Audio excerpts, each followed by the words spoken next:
call to order the Board of Directors meeting of the Fort Wayne Public Transportation Corporation for Thursday, November 20, 2025. Present for the record, we have all members except Pon Bankachan. I mangle that every time. The next item is the adoption of the agenda. Accept a motion in that regard. So moved. Second. We had a motion by Sharice, a tie between Raleigh and Nelson. I'll give to Raleigh for the first go around. Any further discussion? Seeing none, all those in favor, please signify so by saying aye. Aye. Anyone opposed, same sign. Okay, show the agenda adopted. Next item is the reading, correcting, and approval of minutes from previous meetings. The packet contains the minutes of the External Stakeholder Relations Committee meeting on November 6th and the executive session and regular meeting of the Board of Directors last month, October 16th.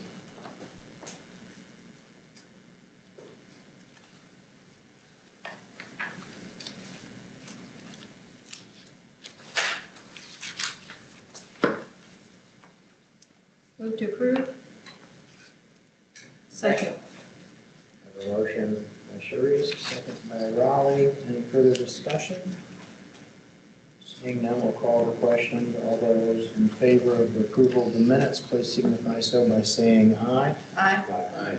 Anyone opposed, the same sign. And we will show those as approved. Next, board committee reports. Executive Governance Committee, we did not meet since the last board meeting, and as indicated, we have a meeting scheduled on December 11th. External Stakeholders Relations Committee, Pon is not here. I don't know if anybody else.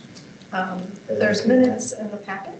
Kind of gives a good overview of what we discussed, and I believe Casey will be discussing the crisis management plan. Is that on her list? Yes. So.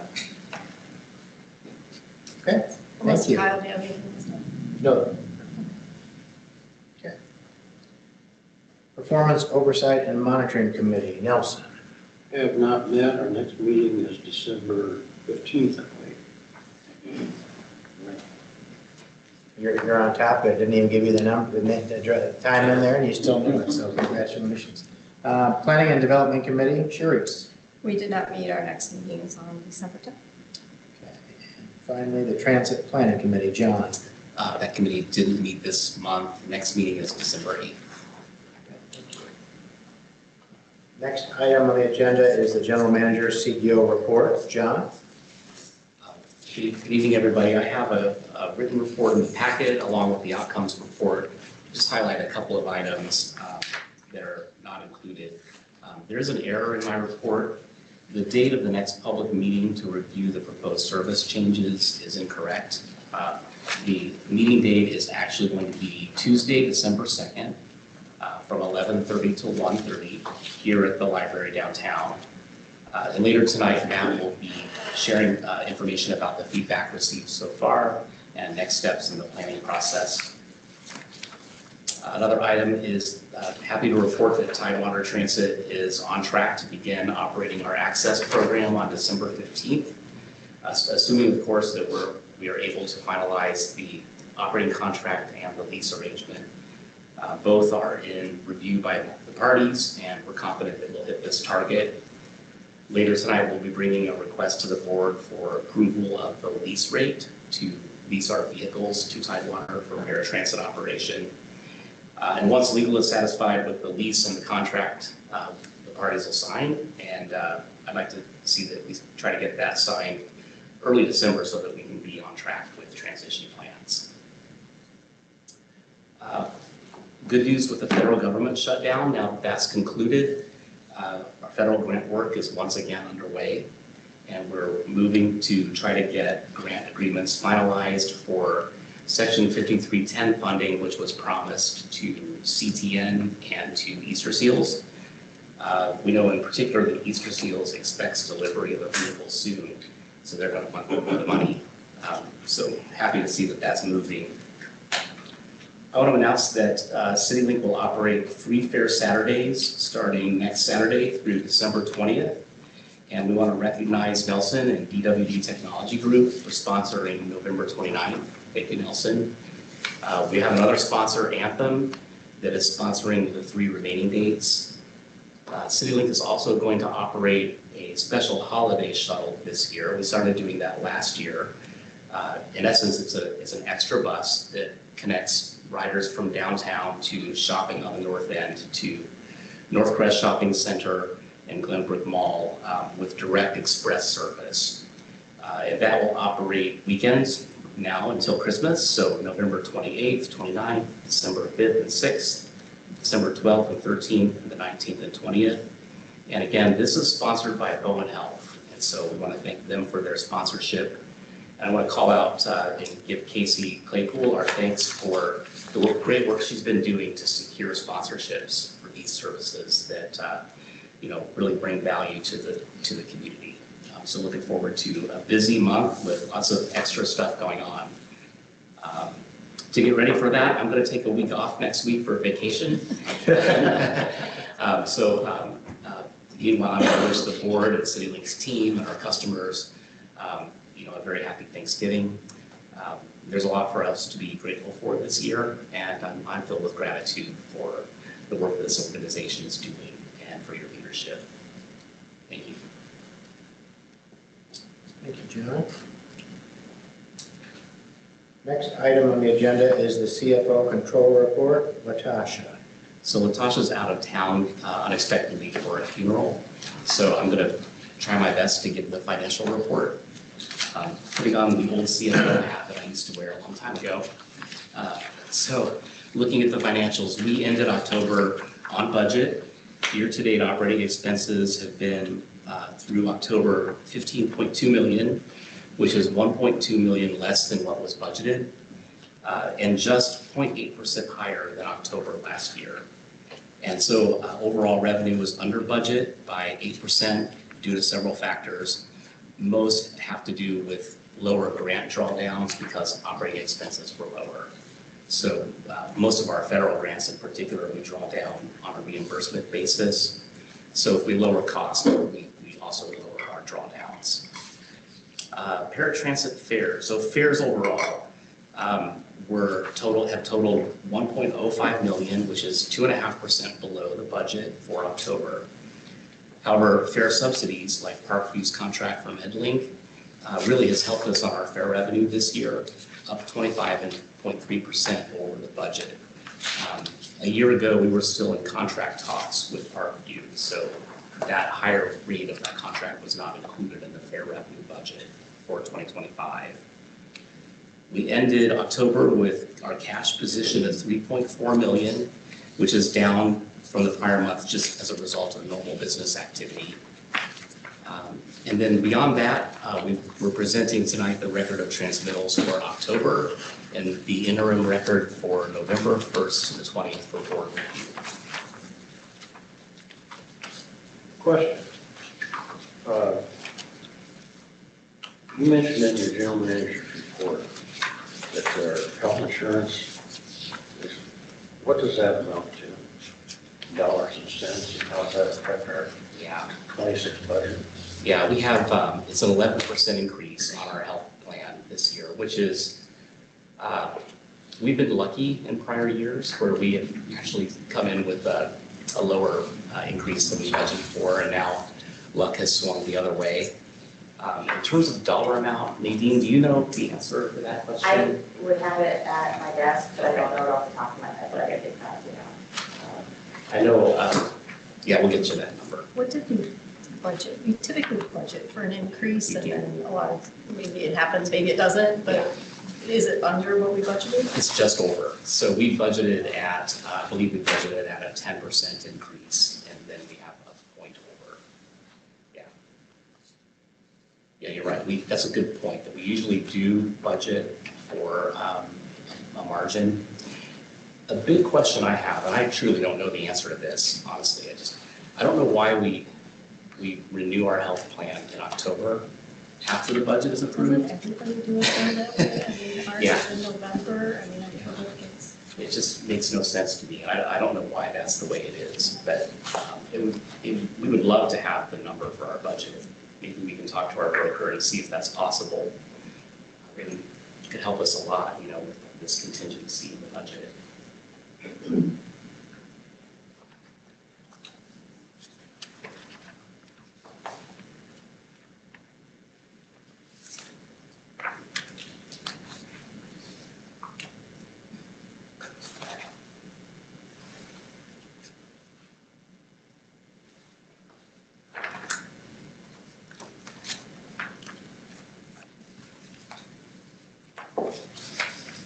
I make a motion to accept the record of transmittals for October 1st through the 31st and November 1st through the 21st. Second? Have a motion by Melissa, a second by Sharice. Any further discussion? I'll just jump in on Nelson's question. Just looking at what's budgeted for health costs for this year, 2.3 million. So another 11% is going to be another $240,000 or $50,000. If that makes sense. Was that the annual budget or the year-to-date budget? That's the annual budget. Oh, that's the year to date. Okay. Yeah, we'll get you the number. I was trying to impress you with my quick math skills.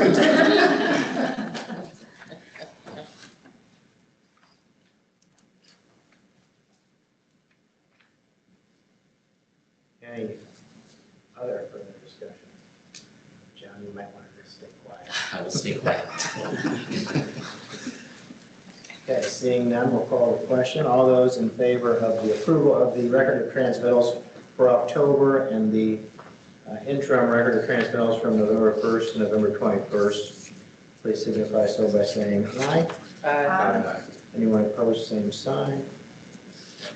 Show those approved. Thank you.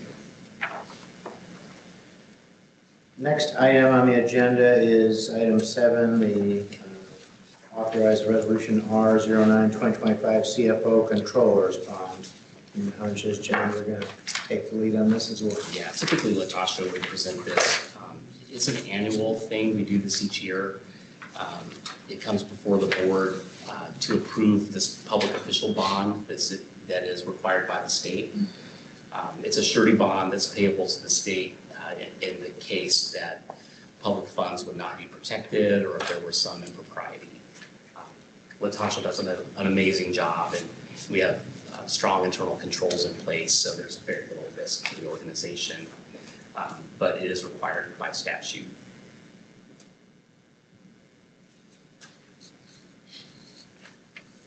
Any questions for John based on that presentation?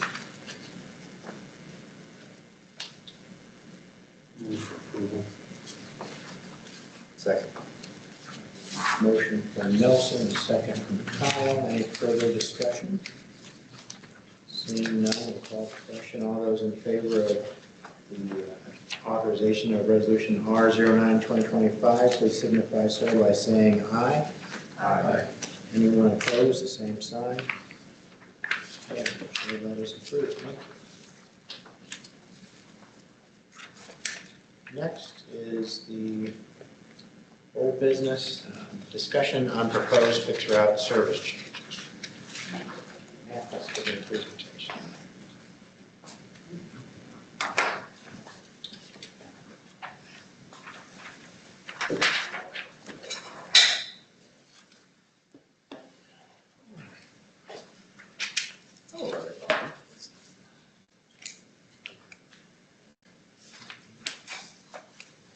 Okay, yeah, we met twice. First at the Urban League, at the library by the Urban League, and then at the League for the Blind. We had about 30 people attend between the two meetings, and overall, I thought the public comments were surprisingly generous to us, and most critiques were not specific to the proposed changes. They included things like a desire for more shelters and ADA stop improvements. They asked for schedules and tracking, which we were able to give them positive responses that all of that was getting ready to be released to them by the end of the month. And then they wanted a creation of more buses that don't go downtown, which is something we all would love to have too. And they've requested things like Sunday service and extended service hours. So we're able to have a nice educational experience and try to explain to them why that isn't feasible right now. They wanted more connectivity to the southern edge of Fort Wayne, so we spoke a little bit about the pilot program that we're trying to get the grant for that went into that goes into that a little bit. They wanted things like stop relocations and so we went over that with them as well. The one negative comment that I do recall in person was from someone who's never rode our buses and had confused himself throughout the meeting. And he said we were taking away his direct connection to Walmart Southtown. It turns out he lives on Fairfield, which does not have direct connection to Southtown Walmart. And actually with the changes, it'll be closer to the Southtown Walmart. So I think because he wasn't familiar with our service, he got confused with what we were saying. So we did get one good note from a comment card, I believe, or an email. I can't remember now, but it was from about the hour 7 not going into the arbors of Southtown before heading to Walmart. And embarrassingly, I forgot that the 7 half hour is what goes to the arbors of Southtown before going to Walmart, and then the hour bus visits the arbors of Southtown after leaving Walmart. So it was an easy fix. We're able to do both things on one route. I don't understand why it was ever separated that way. So we will be able to go in and out of arbors of Southtown before and after the trip to Walmart. So I was glad that was brought to our attention, and that was an easy fix. So yeah, but overall, I think it was a nice time of meeting the community. We got some really nice feedback, and I think it was there was a sense of, even if it wasn't something that they exactly want to change, it was they were excited that we were trying something and in a system that has been stagnant for a couple of decades, roughly. So yeah. Any questions? I have a question. Yes. You said between the two meetings, there were about 30 people in attendance. And maybe this is something I just haven't noticed. Is there a way to submit any kind of comments or questions online? Yeah, so you go through our website, there's a blog post that talks about the changes, and you can submit a question or a comment actually on the remix map, and you can pinpoint like where you're curious about something, or if you have an issue with the changes, you can click on it and write in a comment. We've had people call in with comments, and we have the generic marketing email address that Casey and Jill look over.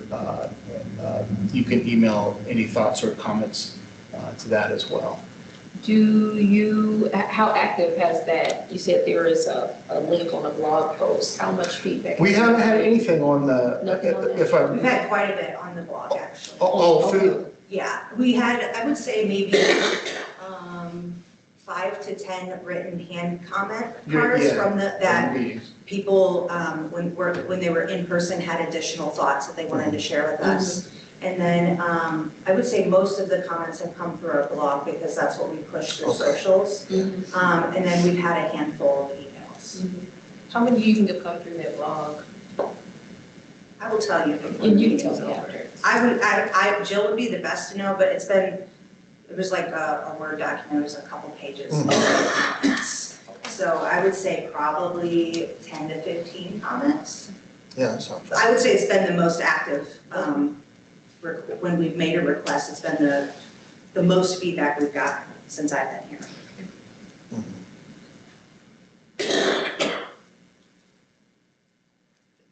I'll just jump in and say, the team has been so gracious in working with me on slowing this down. We wanted to make sure that there's plenty of time for the community to provide feedback. There's no such thing as too much feedback at a time like this.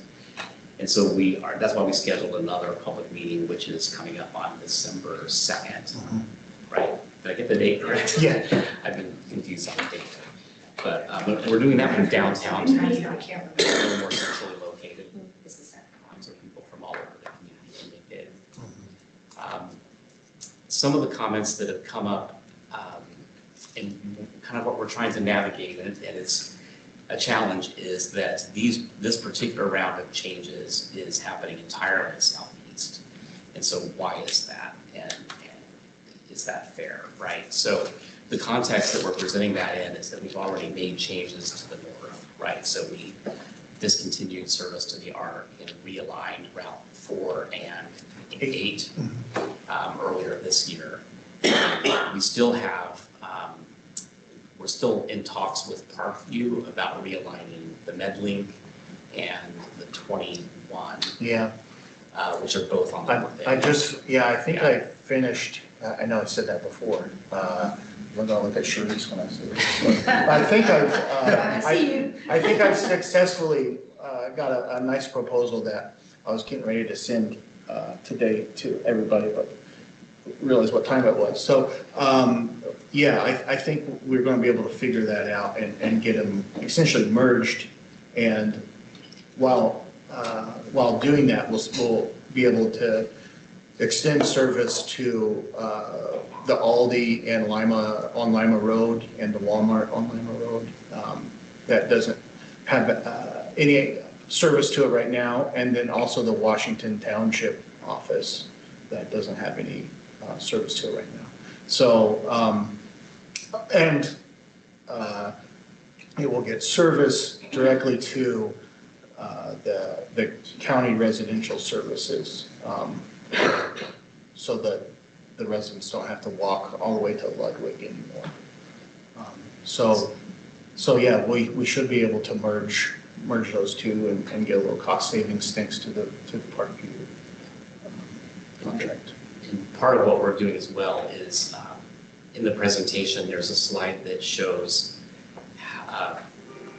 sort of the Title VI analysis or the equity analysis that looks at how many vehicles are assigned to each quadrant of the city. And Southeast will reduce under the proposal, from 9 to 7 buses. So it's a reduction of 2 buses. But that 7 buses is still at a level equal with how service operates in the other 3 quadrants of the city. So part of the story is that we had a higher level of service in the Southeast area. And now we're scaling that back a little bit while very thoughtfully covering the same footprint of service. So riders will have some new experiences. They'll need to, and we'll work with them through travel training and customer service to learn, maybe that they catch their bus on a different street or have a different travel pattern. But we'll do everything we can do to help them adapt if we implement this change. So during the presentation, you're presenting this, let me just ask my question. So it was my understanding that Southeast was the first to really go through this, where you're combing through and you're really looking at route efficiency. Yeah. And then you would move on to, other areas of the city. But you're saying that in the conversation, you've cut other routes or whatever on the north end. Does that mean that we aren't going to do this at the same level on the north side? We still need to look at northeast to see what we could do up there to find efficiency or to, serve areas that are unserved, like Maysville. And so this is by far, the biggest set of changes, no doubt. But what we've done earlier this year has been those changes on number 4 and number 8 were basically realignments based upon demand to meet new locations, right? And so, we'll continue to assess the performance of the operation.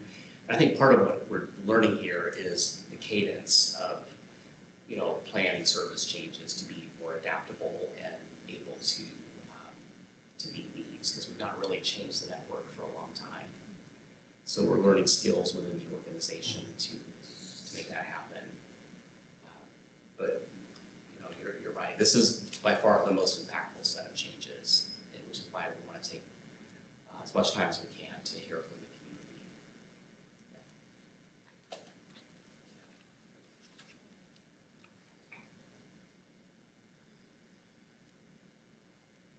I guess my question is, this was my question a long time ago and I got shut down, I think. Why was it like southeast first and not other areas first? Or, because like from the way she asked it and not how you're answering, it doesn't sound like the answer is yes, we're combing through the rest of the city. Sure. So if you go to the report in the general manager's report, it looks like this.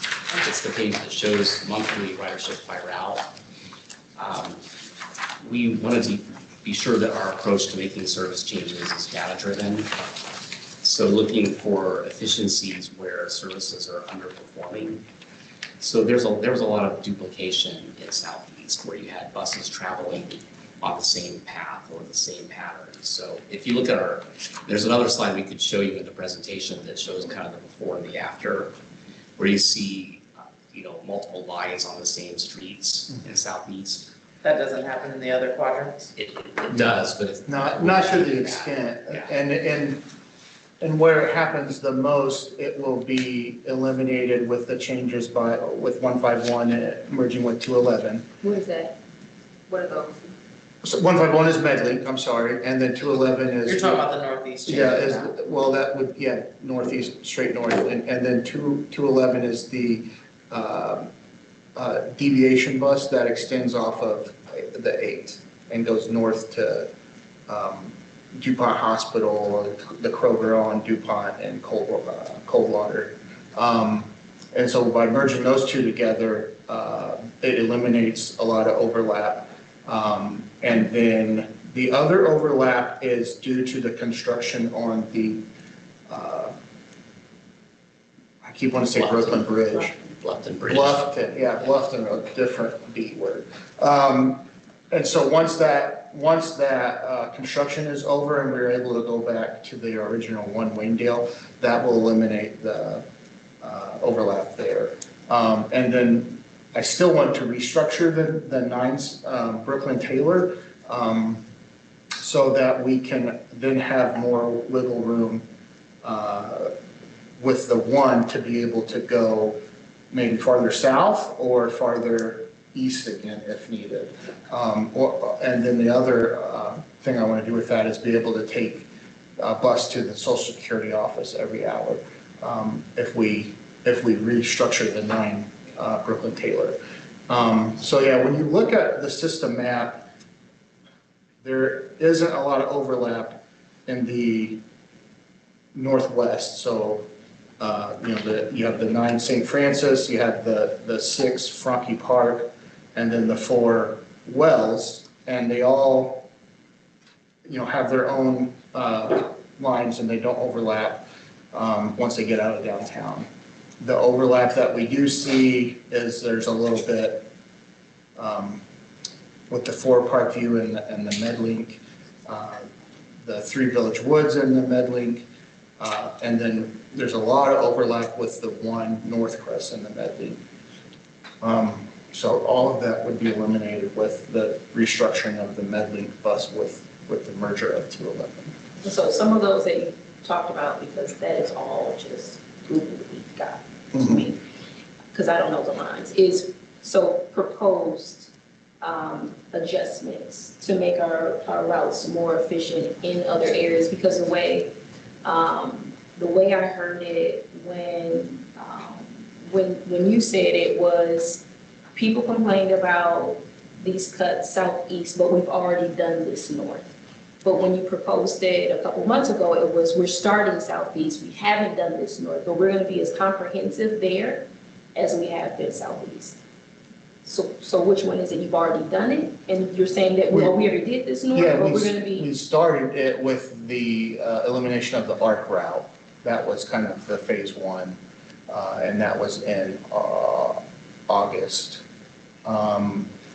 And then, yeah, we made the restructuring of the 4, that was last year, the 4 and the 8. So those were smaller scale projects that we were able to do without the public meetings. And then, so this is the first one where we're eliminating some of the duplication.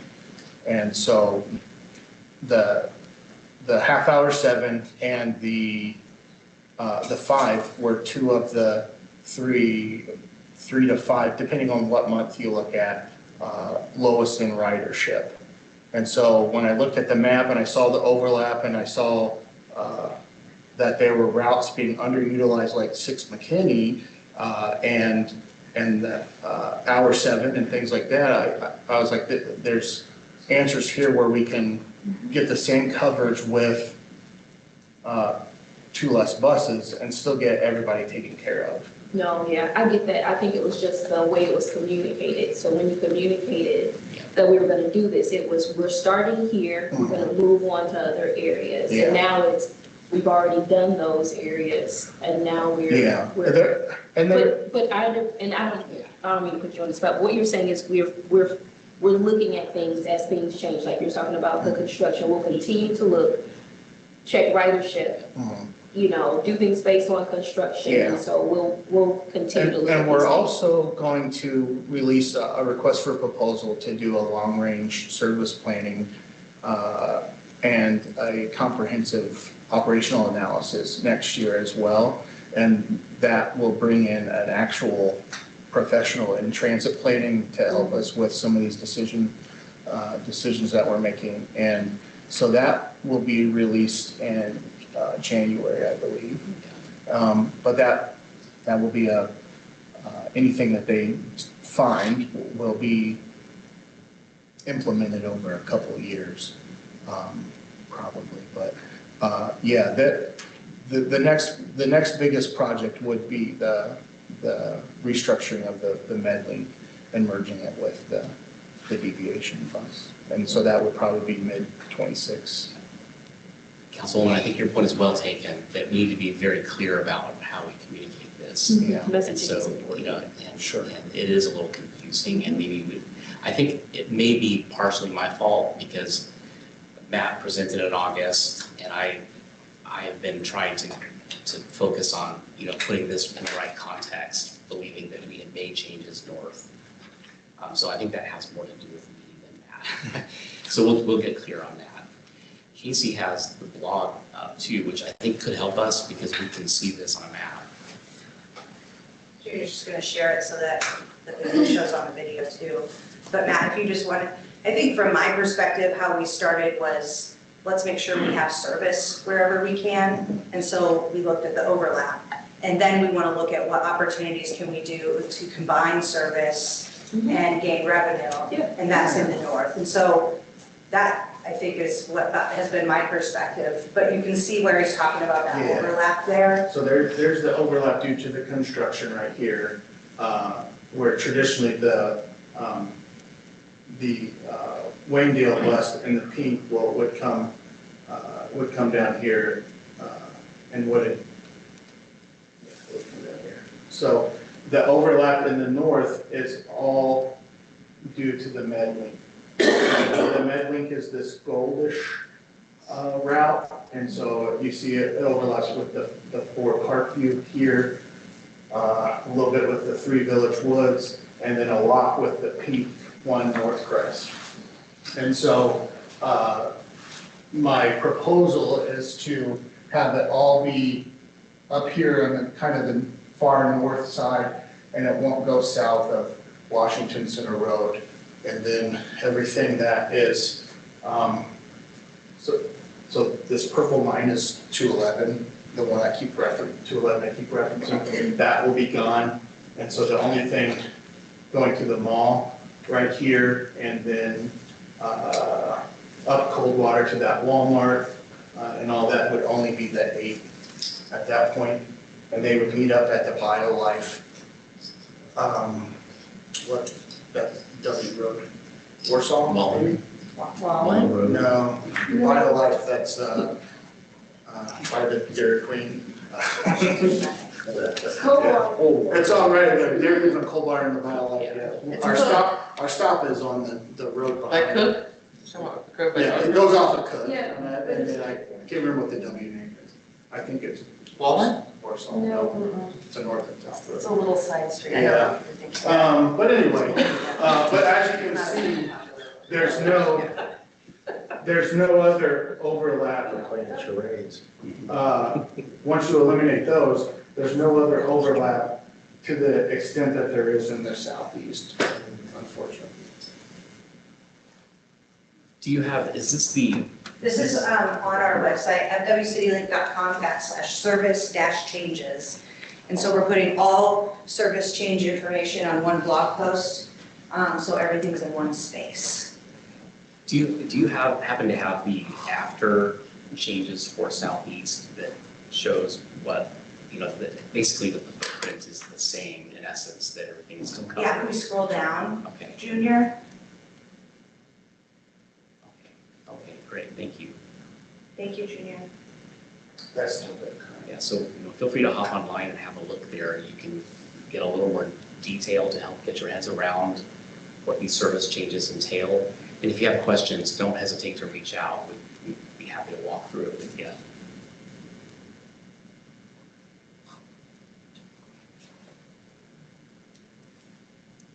It's Riley, John. Thanks, Tara. Right. You got it.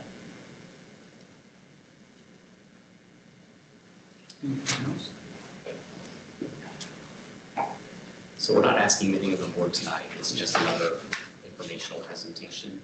We'll bring back more information next month. Okay, thank you. Next item under old business is the authorization of the vehicle lease with Tidewater Transit. What we're asking the board to do here is to authorize us to enter into a contract to lease the vehicles for a total annual rate of $600,000 for 2026, with an increase of 5.06% for 27 and 28. And that lease rate will cover leasing the vehicles and basic maintenance services provided by Citilink under the contract. Will the increase cover, 5% cover projected increases in cost that we would incur for maintenance or insurance and those things? Yeah, the basis for that is provided on the handout that I had earlier. So you can see that the basis is, it's a projection of vehicle revenue hours growth, so growth in service, times a 3% annual inflationary increase. So it's 3%? Yeah. Okay. And you feel like that's realistic? Yeah, we do. 2% is kind of where we've been on our projected revenue hours year over year. We'll hold them at that. And then 3% is consistent with where our inflation has been most recently. Okay.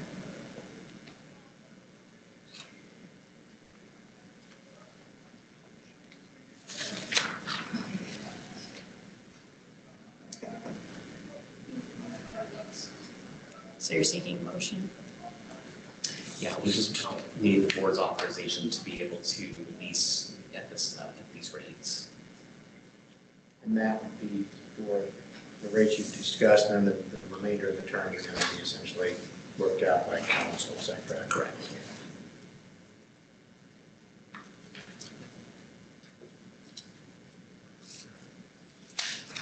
I'll move to approve.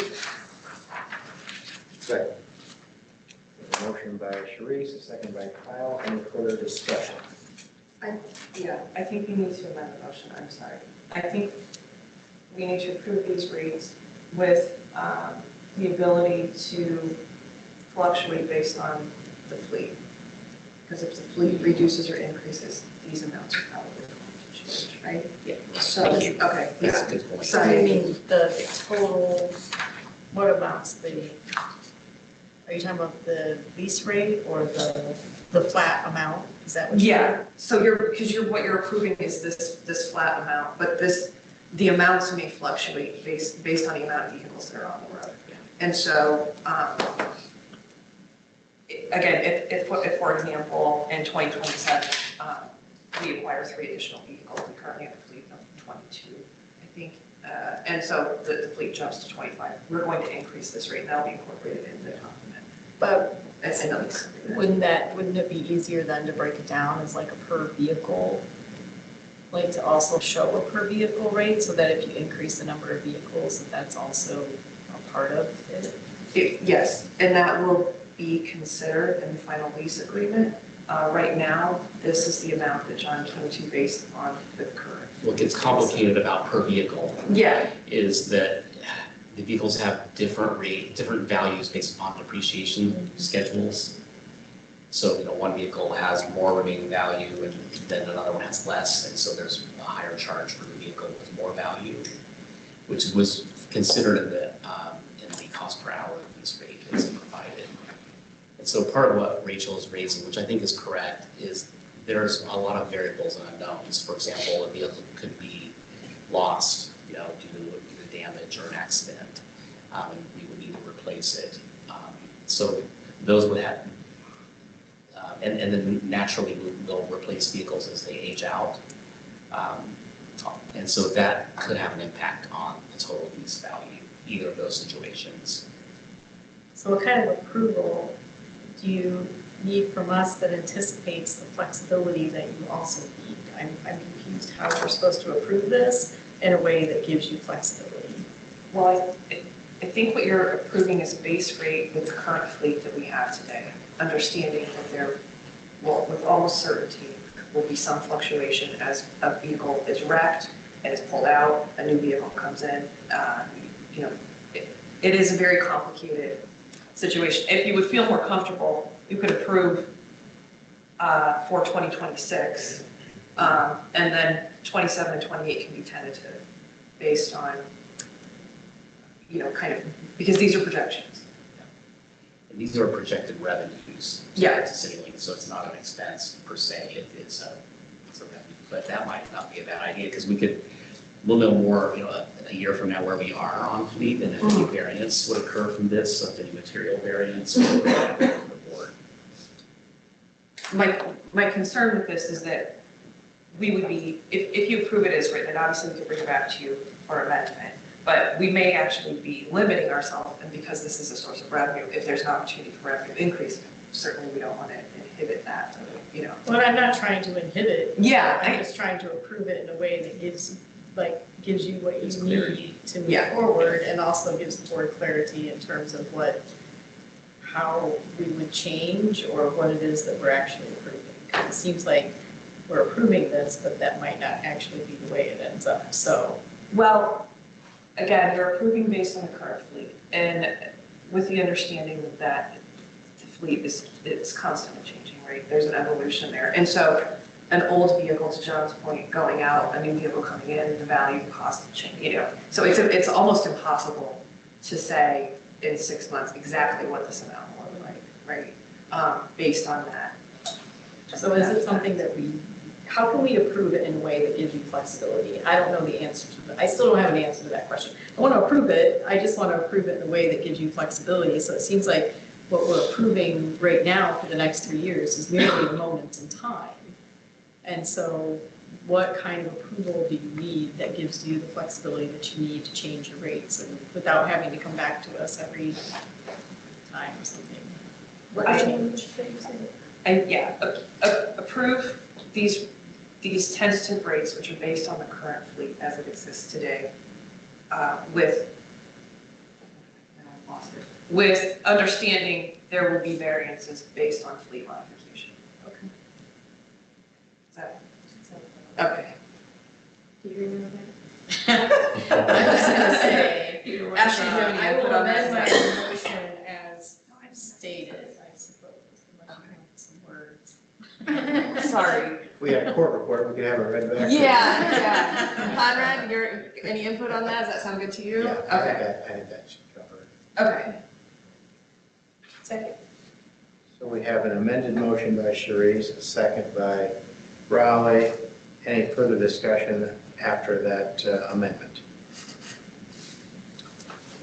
Seeing none, we will call the question. All those in favor, please signify so by saying aye.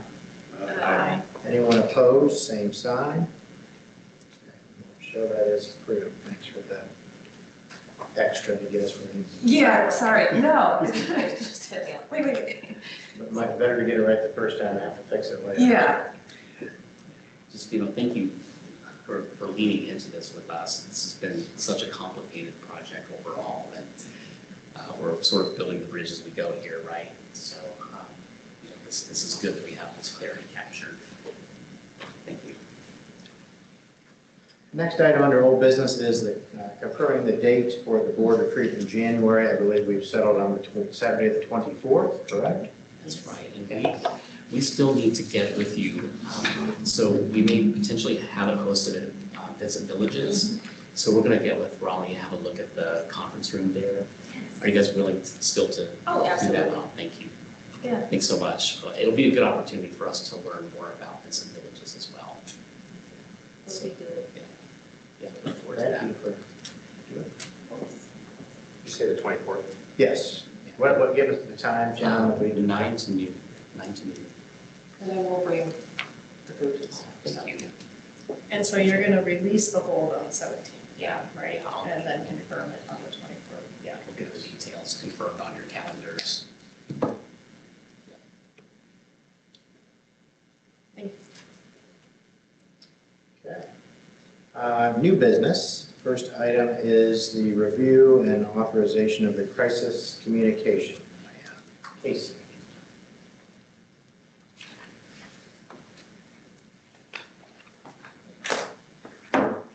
Good evening. You should have all received the crisis communication plan, the one-pager, and the full packet.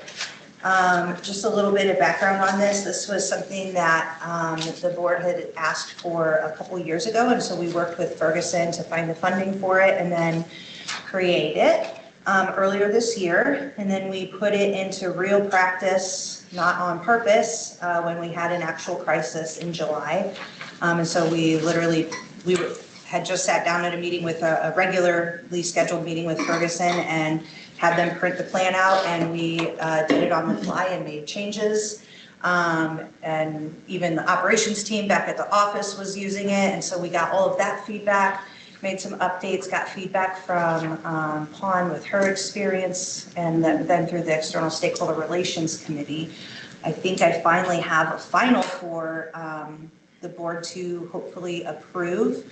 And then the intent would be that at the board retreat, everyone would sign something that says, we promise we're not going to talk to media and we know we're not supposed to. So that's part of the plan as well that will come. But Sharice, with Pawn not here, would you be willing to represent the committee? Sure. So we reviewed this at our last meeting, and I think we were comfortable recommending approval of the crisis communication plan to the board. And Kai was not in that confidence. Yeah.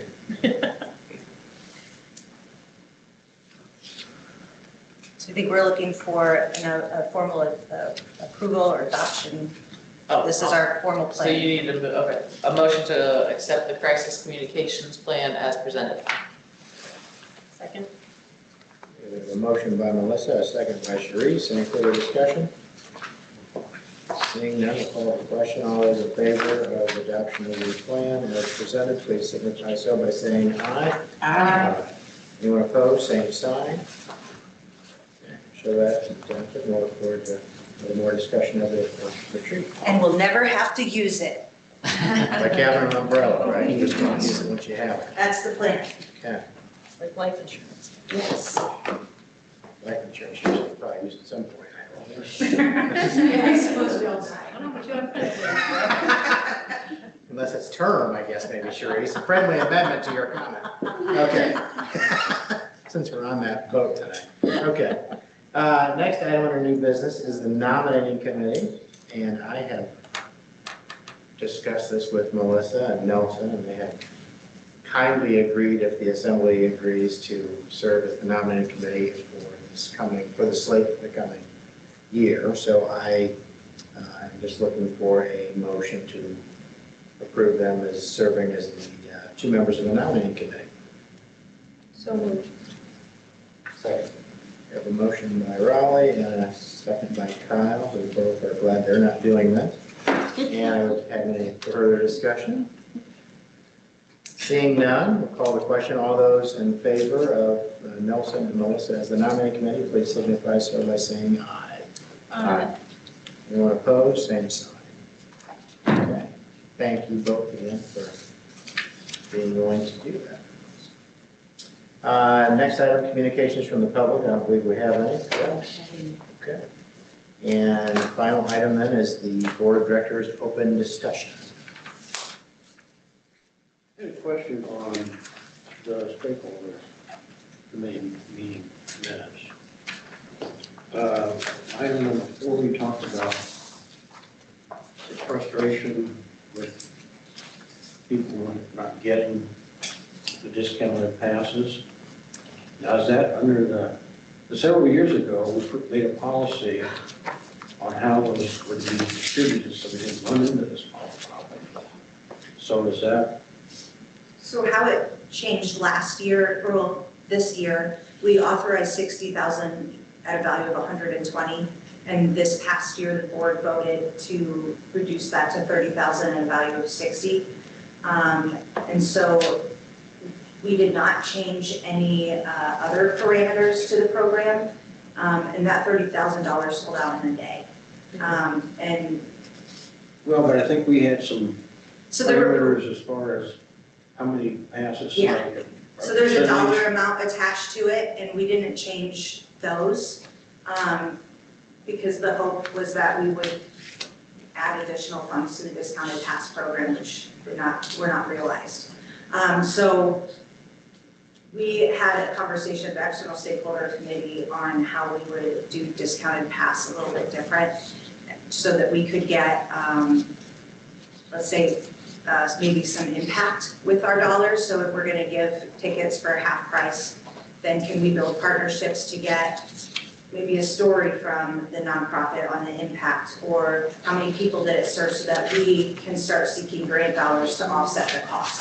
We can't do that if we don't have anything except we gave out 50% off on passes. So that's what our intent is for this coming year. With the other needs for fundraising, raising 30,000 for discounted pass just hasn't been a priority. So the policy was by dollar and not by percentage? So the program itself was broken down in, typically it would be $60,000, and a nonprofit could purchase, I think it's $3,400 worth of passes. $3,200 worth of passes at $7,400. Is that So we right? didn't change that.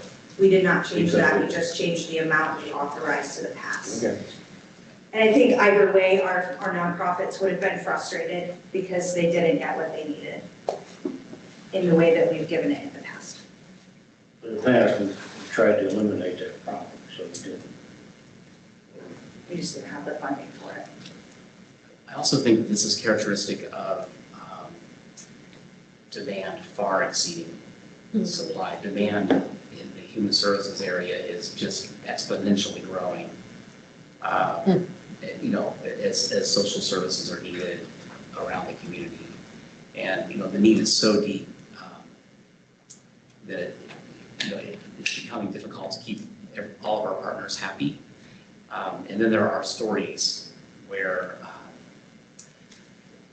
our riders know that they can go, instead of paying, you know, buying a pass from us, they can go get it at half price from another nonprofit.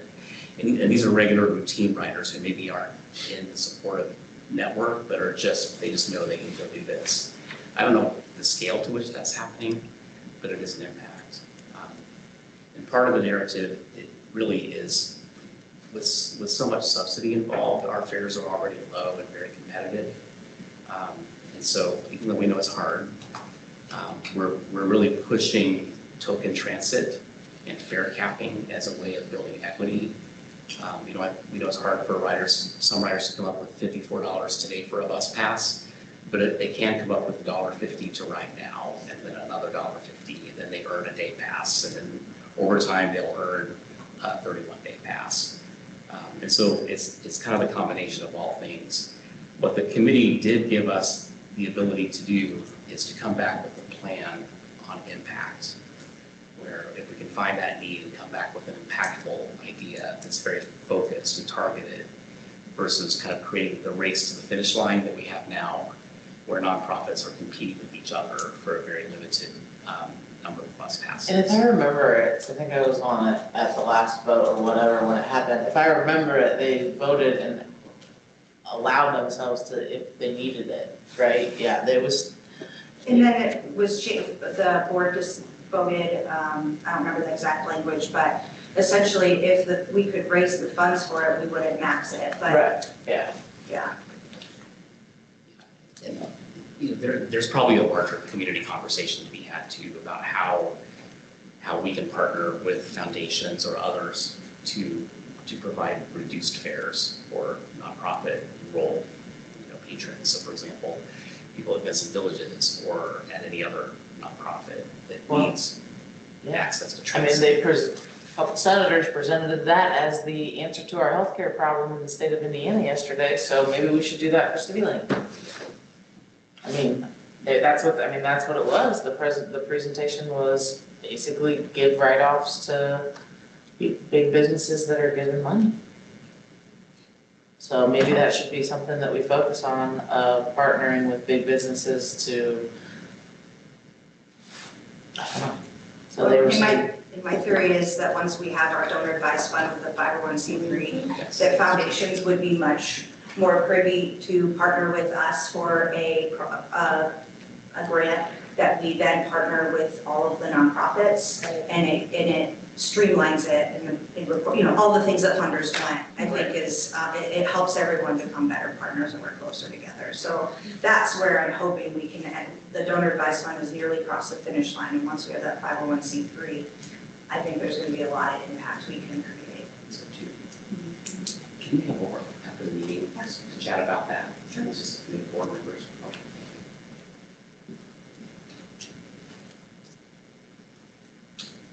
Okay, anything else?